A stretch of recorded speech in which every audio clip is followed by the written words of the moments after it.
ചേട്ടാ LDF വരും എല്ലാം ശരിയാവും. നമ്മൾ നേരത്തെ കേട്ടിട്ടുള്ള ഏറ്റവും വലിയൊരു ഡയലോഗായിരുന്നു. കേരളം മുഴുവൻ ഏറ്റെടുത്ത ടാഗ് ലൈൻ ആയിരുന്നു. കേരളം മുഴുവൻ ഏറ്റെടുത്തൊരു ടാഗ് ലൈൻ ആയിരുന്നു. LDF വരും എല്ലാം ശരിയാവും. എല്ലാം ശരിയായി എന്നാണ് എനിക്ക് തോന്നുന്നത്. അതുകൊണ്ട് തന്നെ ഇപ്പോൾ കേരളത്തിലെ ബാറുകൾ ഇനി എല്ലാവർക്കും ആഘോഷിക്കാം. മദ്യപിക്കുന്ന എല്ലാവർക്കും ആഘോഷിച്ച് ഉല്ലസിച്ച് നടക്കാം. രാത്രി 12 മണി വരെ കേരളത്തിലെ ബാറുകൾ ഉണ്ടാകും. പുതിയൊരു പദ്ധതി അടിപൊളിയല്ലേ? അടിപൊളിയാണെന്ന് എനിക്ക് തോന്നുന്നില്ല. അതെന്തുകൊണ്ടാണ്? എന്ന് വെച്ചാൽ 10 മണിക്ക് സ്റ്റാർട്ട് ചെയ്യുന്ന ബാറ് രാഹുൽ നമ്മളൊക്കെ ബാറിലൊക്കെ പോയിട്ടുള്ളവർക്ക് തന്നെയാണ്. നമ്മളെ മദ്യപിച്ചാൽ നമ്മളെ കൂട്ടുകാരോട് നമ്മൾ പോയിട്ടുണ്ട്, അല്ലെങ്കിൽ ഉച്ചയ്ക്ക് ഊണ് കഴിക്കാനൊക്കെ ചില ബാറുകളിൽ നമ്മൾ പോയിട്ടുണ്ട്. ഒന്ന് ആലോചിച്ച് നോക്കുക, ഇത് ഒരു ഇലക്ഷൻ സ്റ്റണ്ടാണ്. ഒരു ഇലക്ഷൻ സ്റ്റണ്ട് എന്ന് പറഞ്ഞാൽ ഇത് ഇന്ന് ഒന്നിലേ അല്ല ഈ തീരുമാനം എടുക്കാനായിട്ട് പോയിരിക്കുന്നത്. രാവിലെ 10 മണിക്ക് തുടങ്ങി വെക്കുന്ന ബാറ് 12 മണി വരെ. കാരണം ഇവർ ബാറുകാർ ഓൾറെഡി പെറ്റീഷൻ കൊടുത്തിരിക്കുമായിരുന്നു, ഞങ്ങൾക്ക് കുറച്ച് സമയം കൂടെ വിടണം, കാര്യം തുറന്നു കിട്ടണം, കള്ള് വിറ്റാലേ നിങ്ങൾക്ക് സർക്കാരിന് തരാനുള്ള കാശും നമുക്ക് തരാൻ കഴിയുള്ളൂ. ഇത് ഒരു വർഷം 36 ലക്ഷമോ എനിക്ക് തെറ്റ് കണക്ക് 30 കൂടുതലുണ്ടെന്ന് എനിക്കറിയാം. കൃത്യമായുള്ള എന്തെങ്കിലും ഫിഗറിൽ വ്യത്യാസം ഉണ്ടെങ്കിൽ ക്ഷമിക്കുക. 38 ലക്ഷം എങ്ങാണ്ടാണ് ഒരു ബാറ് നടത്തിപ്പിന് ലൈസൻസ് ഫീ ആയിട്ട് കൊടുക്കേണ്ടത്. അത് ഈ കേരളത്തിൽ 36 38 എന്ന് വെക്കുക. തമിഴ്നാട്ടിലും ഈ പറയുന്ന പോലെ കർണാടകയിലൊക്കെ ഇത്രയൊന്നും ഇല്ല. അവിടേക്ക് എത്ര 6 ലക്ഷമോ 7 ലക്ഷമോ മാത്രമേ ഉള്ളൂ.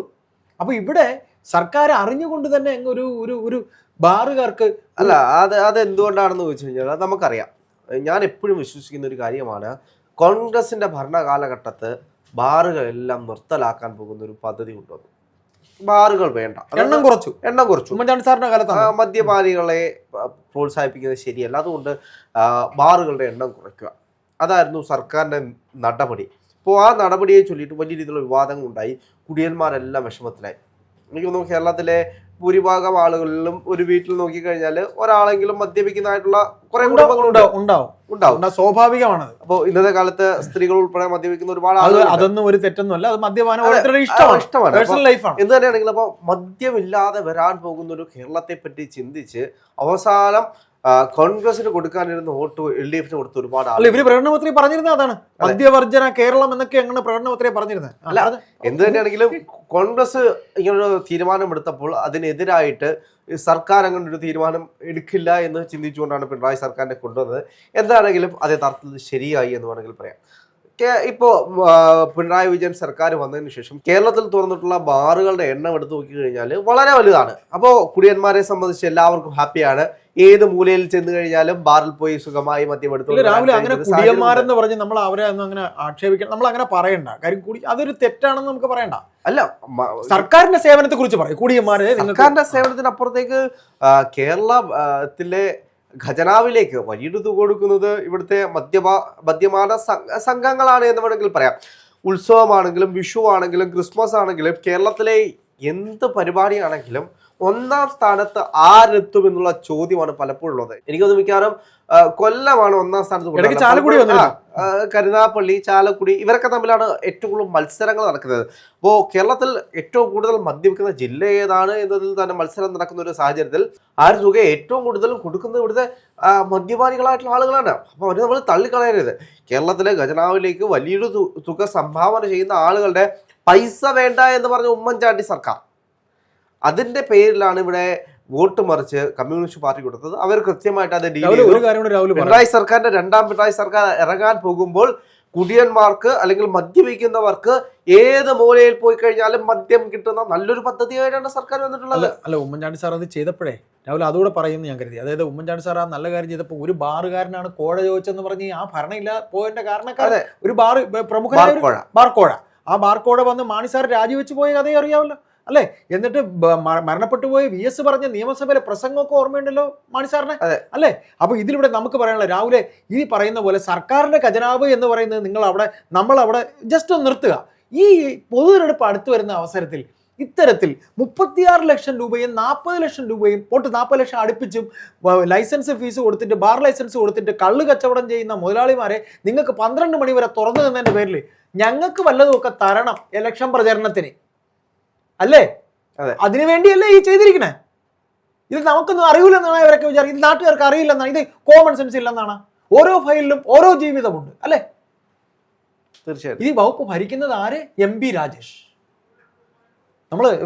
ഇവർക്കൊക്കെ മാത്രമേ ഉള്ളൂ കിഡ്നി എന്നാണ് വിചാരിക്കുന്നത്. വോട്ട് കിട്ടാൻ കിഡ്നി കൊണ്ടാണ് നമ്മൾ ചിന്തിക്കുന്നത്. അല്ല, ഞാൻ പറയുന്ന ഒരു നാടൻ ഭാഷയെ പറയുക, കിഡ്നി ഇവർക്കൊക്കെ മാത്രമേ ഉള്ളൂ. അപ്പോൾ ഇതിനകത്ത് നമുക്ക് ഇത്ര മാത്രമേ പറയാനുള്ളൂ. പക്ഷെ ഒരു കാര്യം ഇതിനകത്ത് പറയണം, അണ്ടർസ്റ്റുഡ് ഇതിനകത്തൊരു കാര്യമുണ്ട്. കോൺഗ്രസ് പാർട്ടിക്ക് വേണമെങ്കിലും ഇതിൽ പറയാം, ഞങ്ങൾ ഭരണത്തിൽ വരുമ്പോൾ, കാര്യം അവർക്കും ഫണ്ട് വേണം. കാര്യം ഫണ്ടില്ല, ആർക്കും ഫണ്ടില്ല, ആകെയുള്ള BJPക്ക് മാത്രമേ ഉള്ളൂ. അല്ല, ഇവിടുത്തെ ഇപ്പോൾ രാഷ്ട്രീയക്കാർ ഏറ്റവും കൂടുതൽ പൈസ ഉണ്ടാക്കുന്നത് ഒന്നെങ്കിൽ ഏതെങ്കിലും കോറി മുതലാളിമാരെ കണ്ട് കോറികൾ ഞങ്ങളിപ്പം പൂട്ടിക്കും എന്ന് പറഞ്ഞൊരു ഭീഷണിപ്പെടുത്തി പൈസ വാങ്ങിക്കുന്ന ഒരുപാട് കോറികൾ നിയന്ത്രിക്കുന്ന വലിയ വലിയ MLA-മാരും MP-മാരും ഒക്കെ ഉള്ള ഒരു നാടാണ് നമ്മുടെ നാട്. അവിടെ മദ്യപിക്കുന്നതിന് കൃത്യമായിട്ട് പൈസ കൊടുക്കുന്നുണ്ട്. മദ്യപാന സംഘങ്ങൾ അല്ലെങ്കിൽ ബാറുകൾ പ്രോത്സാഹിപ്പിക്കുന്ന എത്രയോ ആളുകളുണ്ട്. ഇപ്പോൾ അതേപോലെ തന്നെ കഞ്ചാവ് അല്ലെങ്കിൽ രാസലഹരികൾ നിയന്ത്രിക്കുന്ന ഇവിടുത്തെ സഖാക്കന്മാർ. നമ്മൾ ഇടയ്ക്ക് വെച്ച് വലിയ വിഷയം കണ്ടാണ്. ജി സുധാകരൻ തന്നെ എപ്പോഴും പറയുന്ന ഒരു കാര്യമാണ്, ആലപ്പുഴയിലെ സഖാക്കൾ നോക്കിക്കഴിഞ്ഞാല് അക്രമകാരികളായിട്ടുള്ള സഖാക്കന്മാരാണ് കൂടുതലും.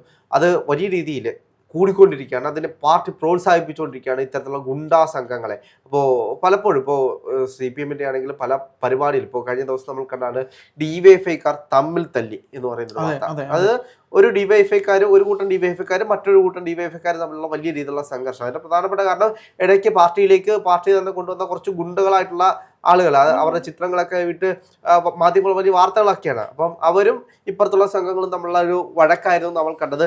അപ്പോൾ ഇത്തരത്തിൽ ഈ സംഘങ്ങളെയെല്ലാം പ്രോത്സാഹിപ്പിക്കുന്ന ഇവിടുത്തെ കേരള സർക്കാരാണ്. അതേപോലെ തന്നെ പോലീസിന് ഇതിന് കൃത്യമായിട്ടുള്ള പങ്കുണ്ട് എന്നതൊരു യാഥാർത്ഥ്യമാണ്. തീർച്ചയായിട്ടും ഇവിടുത്തെ എക്സൈസ് മന്ത്രിമാർക്കും ഇതിനകത്ത് കൃത്യമായിട്ട് പങ്കുണ്ട്. പലപ്പോഴും ഇത്തരത്തിലുള്ള ആളുകളെ പിടികൂടിയതിനു ശേഷം ആരും അറിയാതെ വിട്ടയക്കുകയാണ് ചെയ്യുന്നത്. ഈ സാധനങ്ങൾ തിരിച്ചു കൊടുക്കും. അത് നമ്മൾ എന്തെങ്കിലും വിഷയങ്ങൾ ഉണ്ടാകുന്ന സാഹചര്യങ്ങളല്ലാതെ ബൾക്കായിട്ട് വലിയ രീതിയിലുള്ള ലഹരി മരുന്നുകൾ പിടിക്കും നമ്മൾ എവിടെയെങ്കിലും കണ്ടിട്ടുണ്ടോ? ഒരു വിഷയം ഉണ്ടാകുമ്പോൾ എല്ലാവരും കൂടെ ഒന്നിച്ചിറങ്ങി ഇന്ന് 5 കോടി രൂപ പിടിച്ചു, ഇന്ന് 10 കോടി, ഒരു ഉത്സവമാണ് അവർക്ക് പിടിക്കാറ്. അതെ അല്ലെ. പക്ഷേ ഇത് കൃത്യമായിട്ടുള്ള ഒരു രീതിയിൽ പോവുകയാണെങ്കിൽ കേരളത്തിൽ ഇത്തരത്തിലുള്ള സംവിധാനങ്ങൾ നിന്നു പോകത്തില്ല. ഞാൻ പലപ്പോഴും ആലോചിച്ചിട്ടുള്ള, ഇപ്പോൾ കഴിഞ്ഞ ദിവസം തന്നെ ആഹാരം ഒരു കടയിൽ നിന്ന് കഴിച്ച് ജീവൻ പോകുന്ന ഒരു സാഹചര്യത്തിലേക്ക് 2-3 പേരെ നമ്മൾ വാർത്തകൾ കണ്ടിരുന്നു. ഇപ്പോൾ അടുത്ത ദിവസങ്ങളിൽ ഈ ഫുഡ് പോയിസൺ ഉണ്ടാകുന്ന സാഹചര്യങ്ങൾ, ഇപ്പോൾ ഞാൻ തന്നെ കൊച്ചിയിൽ വന്നിട്ട് പല ഹോട്ടലിൽ നിന്ന് ആഹാരം കഴിച്ചിട്ട് എനിക്കുണ്ടാകുന്ന ശാരീരികമായിട്ടുള്ള അസ്വസ്ഥതകളുണ്ട്. ഫുഡ് പോയിസൺ പലപ്പോഴും ഉണ്ടാകുന്നുണ്ട്. ഇവിടുത്തെ ആരോഗ്യ മേഖല കൃത്യമായിട്ട് പോകുന്നൊരു സംവിധാനമായിരുന്നെങ്കിൽ, കൃത്യമായിട്ട് ഓഡിറ്റിംഗ് നടക്കുന്നുണ്ടായിരുന്നെങ്കിൽ, ഇവിടുത്തെ ഹോട്ടലുകൾക്ക് ലൈസൻസ് കൊടുക്കുന്നുണ്ട്. ആ ലൈസൻസിനോടൊപ്പം പരിശോധനകൾ എത്ര ഹോട്ടലിൽ നടക്കുന്നുണ്ട്. വളരെ ശോചനീയമാണ്. ഈ മരണങ്ങൾ നടക്കുമ്പോൾ മാത്രം പരിശോധനയുമായിട്ട് ഇറങ്ങുന്ന ഉദ്യോഗസ്ഥരാണ് കേരളത്തിൽ വേണ്ടത്. അങ്ങനെയാണോ വേണ്ടത്? ഭയങ്കര ശോചനീയമാണ്. എല്ലാ മാസവും ഇത്തരത്തിലുള്ള പരിശോധനകൾ നടത്തുകയാണെങ്കിൽ എത്ര കടകൾ അടച്ചു പൂട്ടിയിട്ട് കൃത്യമായിട്ട് നടത്തുന്ന കടകളിൽ നിന്നും ആഹാരം കഴിക്കാം. നല്ല കടകളുണ്ട്, സൗകര്യങ്ങൾ കുറവാണെങ്കിലും നല്ല വൃത്തിയിൽ നല്ല ആഹാരം കൊടുക്കുന്ന കടകളുണ്ട്. ഈ നിയമം കർശനമാക്കുകയാണെങ്കിൽ ഇവരിത് പാലിച്ചേ പറ്റത്തുള്ളൂ. അത് ഏത് കടയാണെങ്കിലും, ഇനി എത്ര വർഷത്തെ പഴക്കമുള്ള കടയാണെങ്കിലും ആ നിയമം പാലിച്ച് മുന്നോട്ട് പോവുകയാണെങ്കിൽ ആ വൃത്തി, ഒരു നമ്മൾ ആഹാരമാണ് കഴിക്കുന്നത്, ആഹാരത്തെ വിഷമാക്കുന്ന ഒരു കാലഘട്ടമാണ് നമ്മൾ കഴിക്കുന്ന. നമ്മൾ എവിടെയെങ്കിലും ഭക്ഷണം കഴിച്ച് ആ ഭക്ഷണം നമുക്ക് വിഷമായിട്ട് മാറുന്ന ഒരു സാഹചര്യത്തിലാണ് നമ്മൾ ഇപ്പോൾ ഉള്ളത്. ഏത് കടയിൽ കയറി നമ്മൾ ഭയമില്ലാതെ കഴിക്കുമെന്നൊരു തോന്നൽ. അല്ല, നമ്മളെപ്പോലുള്ള ആളുകൾ എന്ന് വെച്ച് കഴിഞ്ഞാൽ, ഇപ്പോൾ ഞാനൊക്കെ ആഹാരം വെച്ച് കഴിക്കുന്ന ആളുകളല്ല. ഏതെങ്കിലും ഹോട്ടലിനെ ആശ്രയിച്ചാണ് നമ്മൾ മുന്നോട്ട് പോകുന്നത്. തമ്മിൽ ഭേദം തൊമ്മൻ എന്ന് പറഞ്ഞിട്ടാണ് നമ്മൾ ഏതെങ്കിലും ഹോട്ടലിൽ പോകുന്നത് തന്നെ. അപ്പോൾ ഇവിടെയെല്ലാം വരേണ്ടതെന്ന് പറയുന്നത് കൃത്യമായിട്ടുള്ള നടപടികൾ നടത്തണം. ഇപ്പോൾ ഈ ബാറിന്റെ കാര്യത്തിലാണെങ്കിൽ പോലും ഇപ്പോഴും ബാറുകളിൽ 10 മണി എന്ന് പറഞ്ഞു കഴിഞ്ഞാലും ഇവിടുത്തെ വലിയ വലിയ ബാറുകളിൽ 12 മണിക്കും 1 മണിക്കും 2 മണിക്കും മദ്യം കൊടുക്കുന്നുണ്ട്. ഇത് രസകരമായ ഒരു സംഭവം എന്ന് അറിയാം. എക്സൈസ് മന്ത്രി പറഞ്ഞ സാധൂകരണമാണ്. ഇവിടെ ഞങ്ങൾ 12 മണി വരെയല്ലേ തുറന്നിട്ടുള്ളൂ. കർണാടകയിൽ 1 മണി വരെയുണ്ട്, മറ്റ് സംസ്ഥാനങ്ങളിൽ ഇത്ര മണി വരെയുണ്ട്. എന്നിട്ട് ഏറ്റവും മറ്റൊരു രസകരമായ സംഭവം പറഞ്ഞ് നമുക്ക് സംസാരം അവസാനിപ്പിക്കാം. അതായത് മുഖ്യധാര മാധ്യമങ്ങളിൽ ചില ആൾക്കാർക്ക് അവരുടെ ഒരു അജണ്ടയുണ്ട്. ഈ ഇടതുപക്ഷ ചായ്വോടെ നിന്ന് സംസാരിക്കുന്ന ചില പ്രമുഖ മാധ്യമപ്രവർത്തകർ അവരുടെ തന്നെയുണ്ട്. എന്ത് മനോഹരമായിട്ടെന്നറിയാമോ ഈ 12 മണി വരെ ഈ ബാറ് വെച്ചതിനെയും നൈറ്റിൽ ഈ ടൂറിസം ബിസിനസ് മീറ്റിങ്ങുകളിൽ വരുന്നവർക്ക് 2 മണി വരെ അവർക്ക് പറയുന്നത് കേൾക്കുമ്പോൾ എനിക്ക് പേര് പറയാൻ ബുദ്ധിമുട്ടുണ്ട് രാഹുൽ. കാര്യം അവരെയൊക്കെ നമുക്ക് പരിചയമുള്ളവരായതുകൊണ്ടാണ്. എന്ത് നല്ല രീതിയിലാണ് മെഴുകി വരുന്നത് ഇപ്പോൾ. അപ്പോൾ ചുരുക്കത്തിൽ ഇതിനകത്ത് ഒറ്റ വിഷയം മാത്രമാണുള്ളത്. ഒന്നെങ്കിൽ ഒരു സ്റ്റാൻഡിന് ഉറച്ചൊരു സ്റ്റാൻഡ് വേണം. ഞങ്ങൾ മദ്യം കൊടുക്കും, കേരളത്തില് മദ്യം കൊടുക്കുന്നതുകൊണ്ട് തെറ്റില്ല എന്ന് പറയുന്ന ഒരു രീതിയിലാണ് പോകുന്നത്. ശരി, ഇവിടെ UDF കൊടുത്ത കാലത്ത് എന്തെല്ലാം സമരങ്ങളാണ്, എന്തെല്ലാം കാട്ടിക്കൂട്ടലുകളാണ്. ഒരു നിയമസഭ തന്നെ തല്ലിപ്പൊളിക്കുന്ന ഒരു സാഹചര്യത്തിലേക്ക് പോയത്.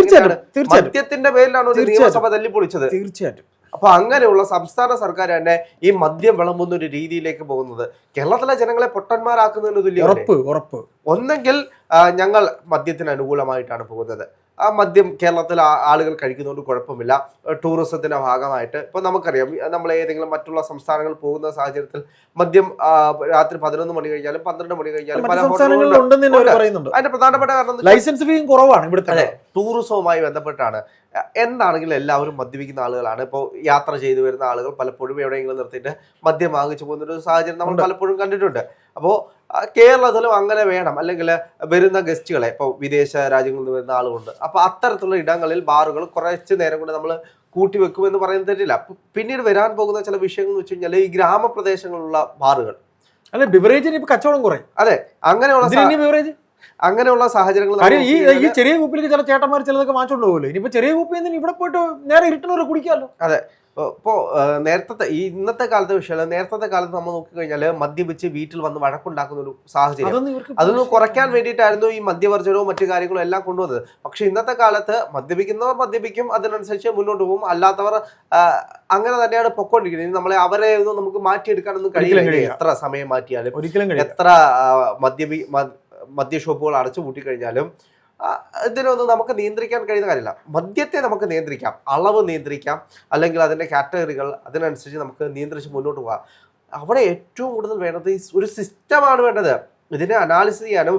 ഇതുകൂടാതെ ഇപ്പോൾ മദ്യം ബാറുകൾ കൊടുക്കുന്നു, മദ്യമില്ലാത്തൊരു സാഹചര്യം വരികയാണെങ്കിൽ ഇവിടെ ചാരായം അല്ലെങ്കിൽ മറ്റുള്ള മദ്യങ്ങൾ അല്ലെങ്കിൽ മറ്റുള്ള ഡ്രഗ്സിന്റെ ഉപയോഗം കൂടി വരും. അതിന്റെ ഡ്രഗ്സിന്റെ ഉപയോഗം കൂടുതൽ ഇവിടെ. അതെ, അപ്പോൾ അങ്ങനെയുള്ള സാഹചര്യങ്ങളിൽ അതിന്റെ ഉപയോഗം കൂടുമ്പോൾ, അതിന്റെ കൺസപ്ഷൻ കൂടുമ്പോൾ അത് വരുത്താൻ പോകുന്ന വലിയ വെല്ലുവിളികളുണ്ട്.